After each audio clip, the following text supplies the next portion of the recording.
Les phases de développement du réseau de fibre optique. Phase 2, la construction. La phase de construction se divise en 3 grandes étapes. Étape 1, préparation à la construction. Étape 2, installation du câble sur le réseau. Étape 3, acheminement du câble au boîtier de terminaison. En préparation à la construction, CIMA+, notre partenaire pour la conception des plans, met à jour le fichier de constructibilité et prépare le plan de mobilisation destiné aux entrepreneurs. Le fichier de constructibilité sert à identifier chacun des tronçons à construire, leur longueur, les matériaux requis et les numéros de permis. C'est le plan détaillé du travail à effectuer et de l'état d'approbation des permis. Le plan de mobilisation indique aux entrepreneurs les tronçons autorisés, le nombre de kilomètres à construire ainsi que le type de construction à effectuer, aérien ou souterrain. La construction peut maintenant commencer. Nous travaillons en étroite collaboration avec Teltec Communications et Électro-Saguenay, les entrepreneurs responsables de la construction du réseau de fibre optique en Matawini.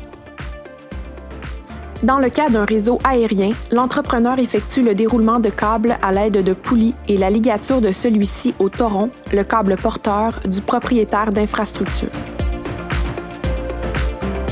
Dans le cas du réseau souterrain, il faut d'abord creuser les tranchées, puis effectuer le déroulement du câble jusqu'aux piédestaux, les bornes hors terre, suivi de la réfection du terrain. Il arrive souvent de rencontrer du roc dans le sol. Quand c'est en zone urbaine, il faut alors essayer de contourner l'obstacle ou retourner en ingénierie pour changer de côté de rue ou pour construire en aérien. En zone rurale, il arrive de devoir faire appel à des experts en dynamitage afin de poursuivre les travaux. Il n'est pas rare que ces éléments occasionnent des retards. D'ailleurs, les entrepreneurs sont soumis à plusieurs conditions pouvant affecter la durée des travaux.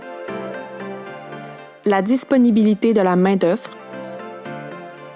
l'approvisionnement en matériel, les bris inattendus en cours de construction, souvent causés par les écureuils qui rongent les câbles, les conditions météo et les conditions du sol, l'état du réseau existant. En effet, puisque le réseau de fibre optique est construit sur des infrastructures appartenant à des entreprises tierces, il arrive parfois que des travaux de réparation doivent être faits par ces entreprises sur le réseau existant. Cela occasionne des délais importants puisque les entrepreneurs ne peuvent pas débuter les travaux sans que ces réparations soient terminées. Une fois le câble de fibre optique installé, celui-ci est acheminé à un boîtier de terminaison. Les boîtiers de terminaison sont généralement installés sur un poteau et servent à relier les segments en cours aux segments existants. Concrètement, ces boîtiers permettent l'alimentation de la lumière qui circule dans les câbles de chaque segment connecté. La phase suivante, soit la phase de fusion et de test, peut enfin débuter.